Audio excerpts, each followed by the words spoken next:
All right, today's lesson is we're going to start rational functions and their end behavior. So a rational function is simply the quotient or fraction of two polynomials. Okay, so since we just got done looking at a whole bunch of polynomials, now we're going to divide two polynomials to create a rational function.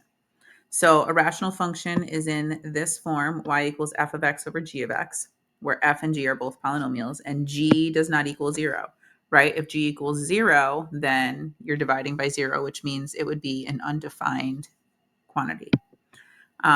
There's three examples of rational functions. They can have any degree polynomial in the numerator and denominator.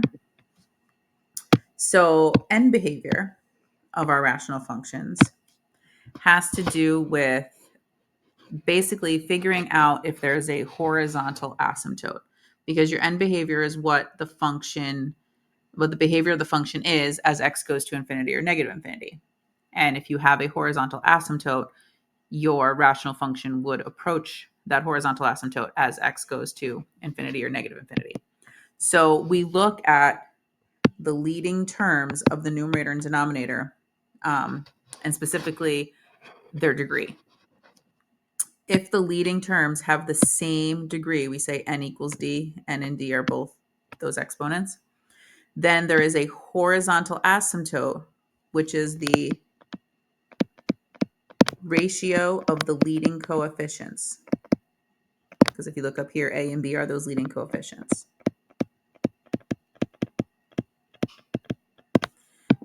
And we'll look at that in a minute, what that really means. So you look at the degree. If they have the same degree, then you take the leading coefficients, set up a ratio, and it's y equals that number for the horizontal asymptote.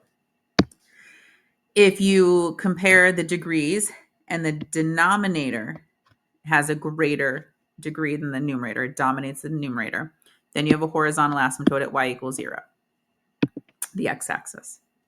All right, and then lastly, if the numerator dominates the denominator, so the numerator has a greater degree than the denominator, well, the end behavior will actually go towards a slanted line, and it will be y equals a over b x to the n minus d. And we'll talk more about that. But most importantly, you have to realize that there is no horizontal asymptote.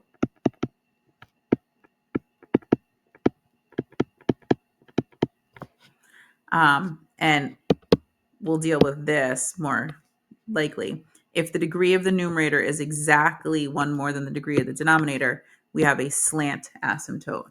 So some slanted line. And we'll figure that out. All right, so horizontal asymptotes. So like we just said, if we have a horizontal asymptote, y equals whatever that leading coefficient ratio is, your function will approach it. So if you look in this first example, our graph is approaching it as x goes to infinity, okay, from the bottom.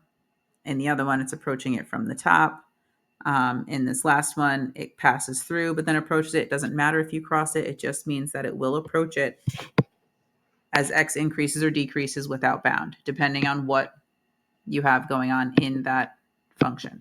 All right, so we're trying to figure out if these rational functions have a horizontal asymptote, a slant asymptote, or possibly neither. We look at the degrees. So for this first one, we're comparing numerator is 1, denominator is 2. So I know they were doing n and d. You'll see me use n and m sometimes. So n is less than d. So if the denominator has the greater degree, you have a horizontal asymptote, which I'm just going to call HA, at y equals 0. When it's bigger and it wins out in the bottom, your function will approach y equals 0. For the middle one, if we look at the degrees and they're the same, so n equals d. When they are the same, we then set up a ratio of the leading coefficients. So we'll have a horizontal asymptote at y equals, we take the leading coefficients, so 4 and 2. We'll simplify that. Y equals 2 will be the horizontal asymptote. And on this last one, when I compare the leading terms, their degrees, the numerator is greater than the denominator by 1. That means there's no horizontal asymptote, but there is a slant asymptote.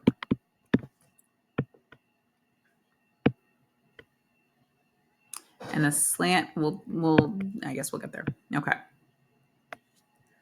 Next, talking about limit statements and end behavior of the functions. So we have to figure out where that horizontal asymptote is. If we have same degree, we have a horizontal asymptote at y equals the leading coefficient ratio. So y equals 2 over 6, or that's really y equals 1/3. So that would mean that the limit as x goes to negative infinity, f of x is going to go to 1/3. Similarly, the limit as x goes to infinity for f of x, your function is going to go to 1/3. Okay, that's our horizontal asymptote, so that is what our end behavior will go towards. All right, middle one here. The degree is bigger in the denominator. So that means we have a horizontal asymptote at y equals 0. So that would mean that the end behavior as x goes to negative infinity, g of x will go to 0. And as x goes to infinity, g of x will also go to 0.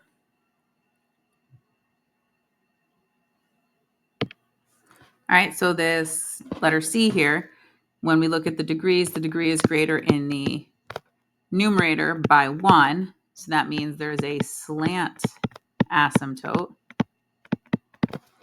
And we'll go over this in another minute, but the slant asymptote is going to be parallel to y equals the leading coefficient ratio. So y equals negative 3x. So if you think about that, y equals negative 3x is going to be a downward pointing line. So when we talk about our end behavior here, that will help us so that as x goes to negative infinity for h of x, the limit will be going to infinity. And as x, this is an h. As x goes to infinity, on the right-hand side of the graph, your function h of x goes towards negative infinity. All right, here we have some nice visuals. So we're looking at them. We're looking for if there's a horizontal asymptote and what the end behavior is. Looks like there is a nice horizontal asymptote in here at y equals 2. And you can see that as x goes to negative infinity, we approach it. And as x goes to infinity, we approach that.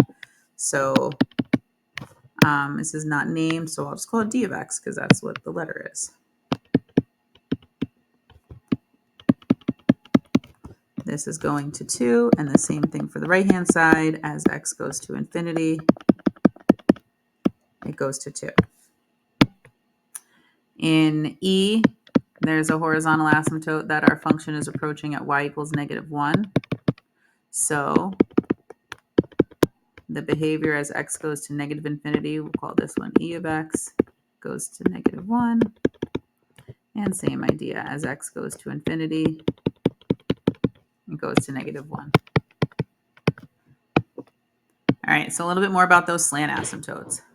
If the degree of the numerator is exactly 1 greater than the degree of the denominator, you have a slant asymptote, and it's parallel to the ratio of the leading terms. It is not equal to it, it is parallel to it. So greater than it by 1, slant asymptote is parallel to y equals a over b x. Example 3 says, which of the following rational functions has a slant asymptote parallel to the line y equals 1/2 x? So that means the degree in the numerator has to be greater than the denominator by 1, first off. So that one's out. Looking at them, that one's out. This one looks good. This one's out. So the only one could be 3, and then let's check it. It would have a slant asymptote because n is greater than d by 1, parallel to y equals, looks like 1 over 2 x of the leading coefficients. So choice 3, or C. Now, to actually figure out what the slant asymptote is, we're going to use long division or synthetic division to find the actual equation. All right, so we went over that in the last little half of the unit, so this should be easy. All right, we're finding the equation of the slant asymptote. We know there's a slant asymptote because the degree is greater by 1 for the numerator. So we can do synthetic on this one because it's a linear binomial. So if we multiply and add, we're going to have y equals, this is 1x plus 0. The remainder is negligible, so we do not take that into account. It is just what you get from your actual division. All right, so it would be y equals x as that slant asymptote. All right, and then for b, same idea. Degree is greater in the numerator by 1.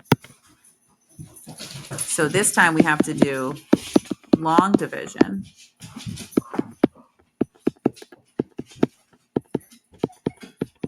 Because we're dividing by a quadratic. All right, so what do we multiply by x squared to get x cubed? That would be just x.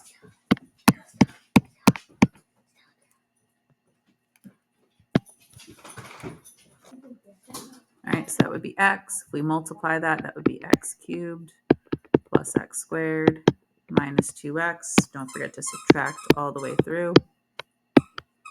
You get negative x squared. Those cancel 0. So we do it one more time. What do we multiply by x squared to get negative x squared? That would be negative 1. So if we subtract all the way through, x squareds will cancel. We'll get x minus 2 as the remainder. So we don't need that, but this would be the equation. Y equals x minus 1 is the slant asymptote.